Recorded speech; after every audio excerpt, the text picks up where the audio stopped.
Hi friends, வணக்கம். இன்றைக்கி நம்ம டுடேஸே குட் டே சேனலில் என்ன பார்க்க போகிறோன்னா, ஹிந்தி விஷாரத் பூர்வாதில் இருக்கக்கூடிய நவீன் கஹானி கலஷ் புக்கில் ஃபஸ்ட் லெசனான நாதான் தோஸ்த், பிரேம்சந்திரஜி அவர்களால் எழுதப்பட்ட நாதான் தோஸ்த் அதனுடைய சாரான்ஷ் தான் பார்க்க போகிறோம். நார்மலாக நம்ம இது வரைக்கும் பார்த்ததுலலாம் சாரான்ஷ் அப்படின்னா நம்ம அந்த கதை என்ன அப்படின்றத எழுதுவோம். அப்புறம் லேக்கக் பரிச்சய அந்த கதை எழுதினவனை பற்றின ஒரு இன்ட்ரோடக்ஷன் எழுதுவோம். பட் இதில் எப்படி வரும் அப்படின்னா, कहानी कला की दृष्टि से नादान दोस्त कहानी का सारांश लिखकर कहानी की विशेषताएं प्रस्तुत कीजिए.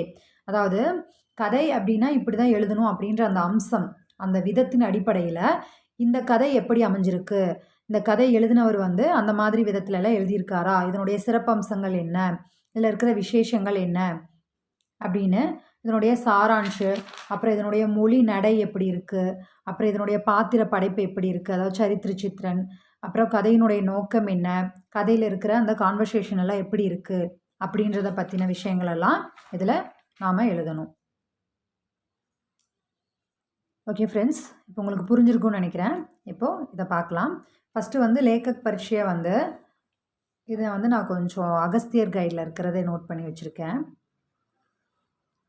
கஹானிகார் கா பரீட்சை, அதாவது இந்த கதை எழுதின பிரேம்சந்திரஜி பற்றின விஷயம். இந்த நாதான் தோஸ்த் அப்படின்னா என்னென்னா, ஒன்றுமறியா நண்பர்கள். நாதான் அப்படின்னா ஒன்றுமறியாத, ரொம்ப இன்னசென்ட்டான, வேடிக்கையான அந்த மாதிரி மீன் பண்ணலாம். அப்போ தோஸ்த் அப்படின்னா நண்பன். அது எப்படின்னா பிரேம்சந்திரஜி இதில் குழந்தைகளினுடைய அந்த மன உளவியல் பற்றி இதில் எழுதியிருக்காரு. कहानीकार का परिचय. उपन्यास का सम्राट प्रेमचंद्र जी का जन्म वाराणसी में लम्हीन नामक गांव में हुआ. அதாவது இந்த உபன்யாஸ் சாம்ராட் சக்கரவர்த்தி அப்படின்னு அழைக்கப்படுற பிரேம்சந்திரஜி அவர்கள் வாராணசியில் லம்ஹீன் அப்படின்ற கிராமத்தில் பிறந்தார். உன்கா அசலி நாம் தா தன்பத் ராய். அவருடைய உண்மையான பேர் தன்பத் ராய். நாம் கி தரஹ் வே தன்வான் நஹி தே. பேருக்கு ஏற்ற மாதிரி அவர் பணக்காரர் கிடையாது. வே पहले पहल नवाब राय के नाम से उर्दू में लेखन कार्य करते लगे.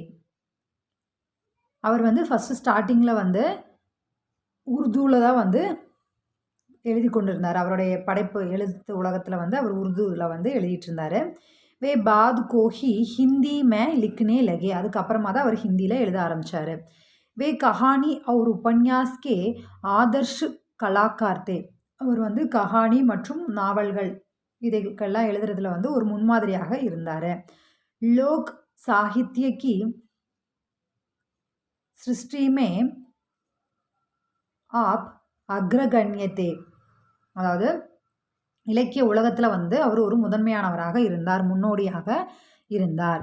உன்கி லேக்னி மே மத்தியவர்க், நிம்ரவர்க், ராஷ்ட்ரிய ஜாகரன் और சமாஜ் சுதார் ஹி முக்கிய விஷயத்தா. அவருடைய கதைகளில் மத்தியவர்க், நிம்னவர்க் அப்படின்னா நடுத்தர மக்கள், தாழ்த்தப்பட்ட மக்கள், அப்புறம் தேசிய விழிப்புணர்வு, இதை பற்றின விஷயங்களெல்லாம் அவருடைய கதைகளில் எழுதியிருப்பார். அதுதான் முக்கியமான விஷயமாக இருக்கும். समाज के पढ़े लिखे एवं अनपढ़ सबको अपनी रचनाओं की ओर கிஞ்சாவ் कर चुके हैं. அவர் தன்னுடைய படைப்புகளின் மூலமாக படித்த மற்றும் படிக்காத இன்னோசென்டான பாமர மக்களை கூட தன்னுடைய கதைகளின் மூலமாக ஈர்த்தார். கிஞ்சாவ் அப்படின்னா ஈர்த்தார். प्रेमचंद्र जी इस कहानी में बच्चों के मनोभावों पर खूब प्रकाश डाला है. பிரேம்சந்திரஜி இந்த கதையின் மூலமாக குழந்தைகளினுடைய மனோபாவோன், மன உணர்வுகளையும் அவங்களுடைய உளவியல் பற்றியும் இதில் நன்றாக வெளிப்படுத்தியிருக்கிறார். இன்கி ரச்சனாயே உபன்யாஸ். இவர் எழுதின உபன்யாசங்கள் என்னென்னா சேவா சதன், கோதன், கபன், பிரேமாஸ்ரம், நிர்மலா, கர்மபூமி, ரங்குபூமி, இதெல்லாம் இவர் எழுதின உபன்யாசங்கள். உன்கி கஹானியா, இவர் எழுதின கதைகள் 8 பாகோं में மானசரோவர் மே பிரகாஷித் கியா கயா ஹை. இவர் எழுதின கதைகள் 8 பாகங்களாக மானசரோவர் அப்படின்ற ஒரு புக்கு மூலியமாக வெளியிடப்பட்டது, ஒரு புக்காக வெளியிடப்பட்டது. இப்போ सारांश பார்க்கலாம். सारांश प्रेमचंद्र ने इस कहानी में बाल मनोविज्ञान पर ध्यान दिया है. பிரேம்சந்திர ஜி வந்து இந்த கதையில் வந்து குழந்தைகளுடைய மனோ உளவியல் பற்றி, அவங்களுடைய மன உளவியல் எப்படி இருக்குது, அந்த எண்ண ஓட்டம் எப்படி இருக்குது அப்படின்றதுல வந்து கவனம் செலுத்தி இருக்கிறார். பச்சே நாதான் ஹோத்தே ஹேன், குழந்தைகள் வந்து ஒன்றும் அறியாத இன்னோசென்ட்டாக தான் இருப்பாங்க. உன்கோ நயி சே நயி பாத்தே ஜானே கி இச்சா ஹோத்தி ஹே, அவங்க வந்து எப்பவுமே வந்து புது புது விஷயங்களை வந்து தெரிஞ்சுக்கணும் அப்படின்றதுல ஆர்வமாக இருப்பாங்க. உன்கே ஜிஞ்ஞாசு மத்துக்கா உத்தர் நஹி மில் பாத்தா, அவங்க எல்லா விஷயத்துலையுமே ஆர்வமாக இருக்காங்க. அந்த விஷயத்தை தெரிஞ்சுக்கணும்னு சொல்லி அவங்க ஆர்வமாக இருக்காங்க. பட் அதுக்கான ஆன்சர்ஸ் வந்து அவங்களுக்கு சரியான நேரத்தில் கிடைக்கிறது கிடையாது. अतः बच्चे अपने सवालों का समाधान खुद खोजने में लग जाते हैं. இறுதியில் அவங்க என்ன பண்ணுறாங்க அப்படின்னா, நம்மளே வந்து நம்ம கொஷினுக்கான ஆன்சரை நம்மளே வந்து கண்டுபிடிப்போம், அவங்களே தெரிஞ்சுக்க முயல்கிறார்கள்.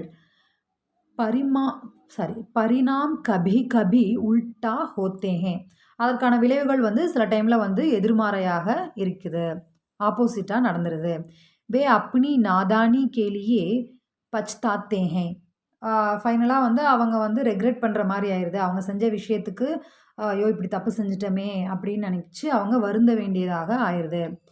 பச்சோं के माता पिता को इसके लिए समय नहीं होता, அம்மா அப்பாவுக்கு வந்து குழந்தைகள் கேட்குற ஆன்சர்ஸ்க்கான பதிலை சொல்ல முடியறதில்ல. அவங்க வந்து குழந்தைகள் வந்து புது புது விஷயங்களை கற்றுக்கணும், தெரிஞ்சுக்கணும் அப்படின்னு சொல்லி இது என்ன அது என்ன அப்படின்னு கேட்கும்போது அம்மா அப்பா வந்து பேரண்ட்ஸ்க்கு வந்து பேசாம இரு அப்படின்னு சொல்லிட்டு போயிடுறாங்க. ஏன்னா அவங்களுக்கு அந்த மாதிரி டைம் கிடைக்கிறதில்ல அப்படின்ட்டு அவங்க பேசாமல் போயிடுறாங்க. அதுக்கான ஆன்சர்ஸ் அவங்க கொடுக்க ட்ரை பண்ணுறதில்ல. इस कहानी में बच्चों की तीव्र जिज्ञासा, सहायता की भावना, स्वाभाविक आशंका और भय आदि का बहुत ही स्वाभाविक वर्णन है. இந்த கதையில் வந்து குழந்தைகளினுடைய தீவிர ஆர்வம், ஒவ்வொரு விஷயத்துலையும் தெரிஞ்சுக்கணும் அப்படின்னு எப்படி ஆர்வமாக இருக்காங்க, அப்புறம் சகாயத்தாக்கி பாவனா, உதவி செய்யணும் அப்படின்ற எண்ணம் எப்படி இருக்குது அவங்கக்கிட்ட, ஸ்வபாவிக் ஆஷங்கா, அதாவது எப்படி ஒரு விஷயத்த வந்து எப்படி டவுட் ஆகிறாங்க, அதை எப்படி புரிஞ்சுக்கிறாங்க அப்படின்றத பற்றியும், அப்படின்னா பயம், பேரண்ட்ஸ்கிட்டையாகட்டும் மற்ற ஒரு சில சின்ன விஷயங்களுக்கு ஆகட்டும் எப்படி பயப்படுறாங்க, அந்த மாதிரி நிறைய விஷயங்கள் குழந்தைகளினுடைய பற்றின நிறைய விஷயங்களை வந்து இதில் வர்ணித்திருக்கிறார். கஹானி கட்னா பிரதான் ஹை, பாஷா சரல் ஹை. இந்த கதையினுடைய நிகழ்வு வந்து இதையெல்லாம் சார்ந்துதான் முக்கியமானதாக இருக்கிறது. இதுதான் வந்து ரொம்ப ஒரு முக்கியமான குழந்தைகளை பற்றி தான் இதில் வந்து முக்கியமாக இருக்குது. பிரதான் பாஷா சரல்கை, இதில் இருக்கிற பாஷை வந்து ரொம்ப எளிமையானதாக இருக்கு. कहानी का सारांश, कहानी का केंद्र बिंदु शीर्षक में ही दिया गया है. கஹானி, இந்த கதையினுடைய ஒரு முக்கிய அம்சம் அப்படின்றது இந்த தலைப்பிலிருந்தே தெரியுது. நாதான் தோஸ்த், அதாவது ஒன்றும் அறியாத வேடிக்கையான சில சிறுவர்கள் பற்றின அவங்களுடைய மனோவிஞ்ஞான் அப்படின்றது வந்து இந்த தலைப்பிலிருந்தே வந்து தெரியுது. केशव के घर की कार्निस के ऊपर एक चिड़िया ने अंडे दिए थे. கேஷவ் அப்புறம் ஷியாமா, இவங்க 2 பேர் தான் இதில் வந்து முக்கியமான கதாபாத்திரம். கேஷவ் வந்து அண்ணன், ஷியாமா அப்படின்றது வந்து அவங்க தங்கை. இப்போது கேஷவனுடைய வீட்டில் வந்து மேலே இந்த என்ன சொல்கிறது, ஓட்டையிலெல்லாம் குருவிங்கெல்லாம் கூடும் கட்டும் பார்த்தீங்களா, அந்த மாதிரி கூடு கட்டி அங்கே முட்டையிட்ருக்கு. அண்டே அப்படின்னா முட்டையிட்ருக்கு. केशव और उसकी बहन श्यामा दोनों को अंडे देखने की इच्छा हुई. இவங்க 2 பேருக்குமே வந்து அந்த முட்டை எப்படி இருக்குது அப்படின்னு பார்க்கணுன்னு ஆசை ஏற்படுது. उनके मन में कई प्रकार के सवाल आए कि अंडे की संख्या, अंडे के रंग, बच्चे कैसे निकलेंगे, कैसे उड़ेंगे, पर कैसे निकलेंगे आदि. அவங்க மனசில் என்னென்ன ஆசையெல்லாம் வருது அப்படின்னா, அந்த முட்டை வந்து எத்தனை முட்டை இருக்குது, சங்கியா முட்டை எத்தனை முட்டை இருக்குது, ரங்கு அதனுடைய கலர் என்ன, அது எப்படி வெளியே வரும், அது எப்படி பறக்கும், அது முதல்ல எப்படி வெளியே வந்துட்டு அதன் பிறகு எப்போ பறக்க ஆரம்பிக்கும் அப்படின்ற மாதிரி நிறைய விஷயங்களை வந்து தெரிஞ்சுக்கணும் அப்படின்னு அவங்களுக்கு ஆர்வம் ஏற்படுது, விருப்பப்படுறாங்க. இன் சவாலோं का ஜவாப் தேனே के लिए மாதா பிதா दोनों को समय नहीं है. இந்த மாதிரி அவங்களுக்கு ஏற்படுற அந்த கொஷின்ஸ்க்கெல்லாம் அவங்க வந்து தெரிஞ்சுக்கணும் அப்படின்னு நினைக்கிறாங்க. அதுக்கு ஆனால் வந்து அவங்க அம்மா அப்பாவுக்கு வந்து அதுக்கான சமயம் வந்து இல்லை. அவங்க ஆன்சர் அதுக்கு கொடுக்கல, டைம் கொடுக்கல. दोनों बच्चों को इन अंडों को சுரக்ஷித் ரக்னே கி இச்சா ஹுயி. இந்த 2 குழந்தைங்களுக்கு என்ன தோணுது அப்படின்னா, அந்த முட்டையை வந்து நம்ம ரொம்ப சுரக்ஷித் அப்படின்னா பாதுகாக்கணும் அப்படின்னு நினைக்கிறாங்க. पहले उनकी तीव्र इच्छा अंडों को देखने की थी. ஃபஸ்ட்டு அவங்களோட ரொம்ப ஒரு பெரிய ஆசை என்ன இருக்குது அப்படின்னா, அந்த முட்டை எப்படி இருக்குது அப்படின்றத பார்க்கணும். दोनों बच्चे अम्मा की आंखें बचाकर इस काम में लग गए. 2 பேரும் வந்து அம்மாவோட கண்ணில் படாமல், ஏன்னா அம்மாவோட கண்ணில் பட்டுட்டா இதெல்லாம் பண்ணுறத பார்த்தா திட்டுவாங்க, அதனால் அவங்க கண்ணில் படாமல் இந்த வேலையெல்லாம் செய்கிறாங்க. भाई की मदद में बहन लग गई. அண்ணனுக்கு வந்து தங்கை வந்து ஹெல்ப் பண்ணுறான். தூப் சே பச்சானே, அதாவது வெயிலேருந்து பாதுகாக்கிறது. உஸ்கோ கத்திதார் பிஸ்தர் பர் ரக்னே தத்தா பானி கி வியவஸ்தா ஹுயி.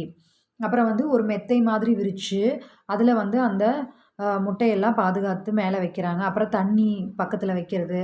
இந்த மாதிரி வந்து அந்த பறவைக்கு வந்து ஒரு பாதுகாப்பாகவும் அது கம்ஃபர்டபுளாகவும் இருக்கணும் அப்படின்னு நினச்சி இத்தனை செயல்களையும் பண்ணுறாங்க.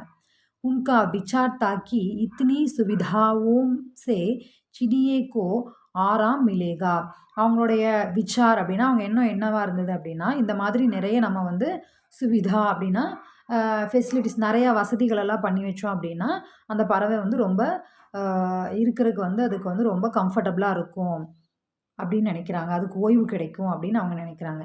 அண்டேசே நிக்கல்தேஹி தானா பானி பாஸ் ஹி மில் ஜாயேகா. அந்த முட்டைக்கு பக்கத்திலே வந்து தானா பானி அப்படின்னா தானியங்கள், தண்ணீர் இதெல்லாம் வந்து அதுக்கு பக்கத்திலே கிடைக்கிற மாதிரி வச்சுருக்காங்க. சிடியேக்கே பச்சே வஹி ரஹேங்கே. அப்போ தான் வந்து அந்த சிடியாவி பச்சே அந்த வர்ற அந்த குஞ்சு வந்து அங்கேயே இருக்கும் அப்படின்னு அவங்க நினைக்கிறாங்க. ஏன்னா எல்லாமே அங்கேயே கிடைக்கும்போது அது அங்கேயே இருக்கும் அப்படின்னு சொல்லிட்டு தான் அவங்க வந்து தானியங்கள், தண்ணி இதெல்லாம் வைக்கிறாங்க. பாயினே ஊப்பர் डरते हुए चढ़कर से सब काम किए. அவங்க அந்த அண்ணன் வந்து அதாவது கேஷவ் வந்து மேலே ஏறும்போது வந்து பார்த்து செய்கிறான். ஏன்னா வந்து கீழே விழுந்துடக்கூடாது அப்படின்றத அந்த பயத்துலேயே அவன் வந்து செய்கிறான். பெஹங்கோ ஊப்பர் சடுனே நஹிந்தியா. தங்கையை வந்து அவன் மேலே ஏற விடலை. ஏன்னா வந்து இவனே வந்து பார்த்து பயந்து தான் ஏறுறான். கீழே விழுந்துருவோமோ, அம்மாவுக்கு தெரிஞ்சிருமோ அப்படின்னு. இதில் தங்கச்சி எப்படி ஏற வருது அப்படின்னு சொல்லிட்டு அவன் தங்கச்சியை ஏறுறதுக்கு அலோவ் பண்ணல. உஸ்கோ டர் தாக்கி பெஹன் கே பயிர் ஃபிசல் கர் கிர் ஜானே பர் மா உசே சட்னி கர் தேகி. அவன் என்ன நினச்சி பயப்படுறான்னா, ஒருவேளை தங்கச்சி ஏறி கால் வந்து ஏதாவது இதாயிருச்சோ, உடஞ்சிருச்சோ, இல்லை காலில் ஏதாவது அடிபட்டுருச்சுன்னா ஃபிசல்கர் கிர் கீழே விழுந்து ஏதாவது அடிபட்டுருமோ அப்படின்னு அவன் நினச்சி பயப்படுறான். அப்போ தெரிஞ்சு அப்பா அம்மா வந்து திட்டுவாங்க, அடிப்பாங்க அப்படின்னு அவன் பயப்படுறான். केशव को यह भी डर था कि वह किवाड़ खोलकर घर से बाहर आई है, माँ को इसका पता चले या बहन के कहने पर डांटेगी. அவன் வந்து ஒவ்வொரு தடவையும் வந்து அந்த கதவை வந்து மெதுவாக திறந்து அப்புறமா வெளியே மெதுவாக அப்படியே வந்து அந்த மாதிரி தான் அவன் செய்கிறான். மெதுவாக பயப்படுறான். கதவை திறந்து வெளியே வந்து அந்த மாதிரி எல்லாம் பண்ணுறக்கு. ஏன்னா வந்து அம்மாவுக்கு தெரிஞ்சிருமோ, இல்லை தங்கச்சி வந்து அம்மாட்ட சொல்லி கொடுத்துருவாளோ, அதை தெரிஞ்சு அம்மா திட்டுவாங்களோ அப்படின்னு அவன் பயப்படுறான். பயந்து அந்த வேலையெல்லாம் செய்கிறான். மா ஆயி டான் டபட்கர் தர்வாஜா பந்து கர் தியா. அப்போ அம்மா வந்து வந்துட்டாங்க திடீர்னு. டான் டபட்கர் அப்படின்னா திட்டி 2 பேரையும் அடித்து கதவை உள்ளே பூட்டி வீட்டுக்குள்ளே பூட்டிடுறாங்க, உள்ளே தள்ளி. கரம் லூக்கி துப்ஹரி மே தோனோ சோ கையே. அம்மா வந்து 2 பேரும் இந்த வெயிலில் என்ன பண்ணிகிட்ருக்கீங்க, வெயிலில் நின்று விளையாண்டுருக்கீங்களா, என்ன பண்ணுறீங்க அப்படின்னு சொல்லி சத்தம் போட்டு வீட்டுக்குள்ளே கூப்பிட்டு போய் தூங்குங்க அப்படின்னு சொல்லி அனுப்பிச்சிட்றாங்க. 2 பேரும் வந்து வெயிலில் இருந்த காரணத்தினால அந்த டயர்ட்லேயே வந்து தூங்கிடுறாங்க. எக்காயக் ஷியாமா ஜாக் ஊட்டி. திடீர்னு சடனாக அச்சானக் அப்படின்னாலும் எக்காயக் அப்படின்னாலும் சடனாக வந்து ஷியாமா வந்து திடீர்னு முழிச்சிட்றா. துரந்த் கார்னிஸ் தேக்னே கயி. அவள் உடனே வெளியே போய் பார்க்குறா. வஹாங்கே திருஷ்யசே துக்கி தி. அங்கே போய் பார்த்தோன்னே அவளுக்கு ரொம்ப கஷ்டமாயிருச்சு. என்ன அப்படின்னா, अंडे नीचे गिरकर टूट गए थे. முட்டை வந்து கீழே விழுந்து உடஞ்சிருந்தது.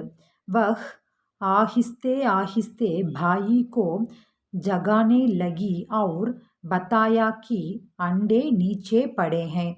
இப்போ அவள் ஆஹிஸ்தே ஆஹிஸ்தே அப்படின்னா மெது மெதுவாக போய் என்னோட அண்ணன் கிட்ட சொல்கிறா, கேஷவன் கிட்ட, இந்த மாதிரி முட்டை கீழே விழுந்து உடஞ்சிருச்சு அப்படின்னு. தத்தா சிடியே கே பச்சே உடுகையே. அவள் என்ன நினச்சிக்கிட்டா அப்படின்னா, அவள் சின்ன பொண்ணு தானே, அவள் நினச்சிக்கிறா இந்த மாதிரி முட்டை கீழே விழுந்து உடஞ்சி பறவை வந்து வெளியே பறந்து போயிடுச்சு அப்படின்னு அவன் நினைக்கிறான். ஆனால் வந்து இப்போ என்ன ஆச்சுன்னா, மானே दोनों बच्चों को धूप में खड़ा देखकर புக்காரா. இப்போ அண்ணனும் தங்கச்சியும் 2 பேரும் வெளியே வந்து பார்த்துட்ருக்காங்க. அவள் வந்து நினச்சிக்கிட்டா இந்த மாதிரி முட்டை கீழே விழுந்து அதுலேருந்து குஞ்சுகள் வந்து பறந்து போயிடுச்சு அப்படின்னு அவன் நினைக்கிறான். அதுக்கப்புறம் வந்து கேஷவ் சொல்லுவான், இந்த மாதிரி இல்லை, முட்டை தான் கீழே விழுந்து உடஞ்சிருச்சு, ஆனால் வந்து இதாகலை, என்ன சொல்கிறது, சிடியா அந்த சிடியாவினுடைய பச்சையெல்லாம் வந்து இதாயிருச்சு, உடஞ்சி கீழே விழுந்து தான் போச்சே ஒழிய மற்றபடி அதுலேருந்து பறவைகள் வரல அப்படின்னு. மானே दोनों बच्चों को धूप में खड़ा देखकर पुकारा. அம்மா வந்து 2 பேரையும் வெயிலில் நின்றுட்டுருக்கிறத பார்த்துட்டு கூப்பிட்றாங்க. கேஷவ்னே கஹா கி அண்டே கிர் கயே. இப்போ கேஷவ் சொல்கிறான், முட்டை வந்து கீழே விழுந்து உடஞ்சிருச்சு அப்படின்னு. மா குஸ்ஸேமே போலி தும் லோகோனே அண்டோங்கோ சுவா ஹோகா. அம்மா வந்து ரொம்ப கோவமாக கேட்குறாங்க, நீங்கள் வந்து அந்த முட்டையை தொட்டிங்களா அப்படின்னு. சுவா அப்படின்னா கையால் தொட்டிங்களா அப்படின்னு. ஷியாமாக்கோ பாயி பர் தரஸ் ஆயா. இப்போ ஷியாமா வந்து அண்ணனை பரிதாபமாக அவன் நினைக்கிறா, பாவமாக பார்க்குறா. சாரி பாத்தே பத்தாதி. எல்லாம் நடந்த எல்லா விஷயத்தையும் சொல்கிறாங்க. தபி மானே கஹா கி தூ இத்னா படா ஹுவா, तुझे अभी तक इतना पता नहीं कि चूने से चिड़िए के अंडे गंदे हो जाते हैं. அம்மா சொல்கிறாங்க, இவ்வளோ பெரிய பசங்க ஆயிட்டீங்க, இப்போ உங்களுக்கு தெரியலையா, இந்த விஷயம் கூட உங்களுக்கு தெரியலையா, முட்டை வந்து நீங்கள் வந்து கையில் தொட்டிங்க அப்படின்னா கந்தே ஹோ ஜாத்தே ஹே, அழுக்காயிரும். சிடியா பிர் உன்ஹே நஹி சேத்தி. அதுக்கப்புறம் அந்த அம்மா பறவை வந்து அந்த முட்டையை வந்து சேர்த்துக்காது. ஆகே மானே கஹா கேஷவ் கே சர் இஸ்கா பாப் படேகா. அதனால் அம்மா சொல்கிறாங்க, நீ வந்து பெரிய பாவம் செஞ்சுட்ட அப்படின்னு அவங்க சொல்கிறாங்க. கேஷவ்னே துக்கி மன் சே கஹா मैंने तो सिर्फ अंडों को गद्दी पर रख दिया था अम्मा जी. அதாவது என்ன சொல்கிறான், ரொம்ப பாவமாக சொல்கிறான், அம்மா நான் இந்த மாதிரி வந்து मैंने तो सिर्फ, நான் வெறும் அந்த முட்டைக்கு பாதுகாப்பாக இருக்கணும் அப்படின்னு சொல்லி தான் மெத்தை தான் விரித்து அதில் தான் படுக்க வச்சேன், நான் நல்லது தான் பண்ணேன் அப்படின்னு சொல்லி அவன் ரொம்ப ஃபீலிங்கோட சொல்கிறான். துக்கி மன்சே, ரொம்ப ஃபீலிங்கான மனசோட சொல்கிறான். மாங்கோ ஹங்சி ஆயி பர் கேஷவ் துக்கிதா. அம்மாவுக்கு அவன் அந்த மாதிரி வந்து சொன்னோன்னேயும், அந்த குழந்தை அப்படி சொன்னோன்னே அவங்களுக்கு சிரிப்பு வந்துருச்சு. ஆனால் வந்து கேஷவ் வந்து ரொம்ப வருத்தமாக இருந்தான். சோச்கர் ரோ ரஹாத்தா. அதை நினச்சி அவன் ரொம்ப ஃபீல் பண்ணி அழுகிறான். भोले भाले बच्चों की नादानी से चिड़ियों के बच्चे अंडे से निकल न सके.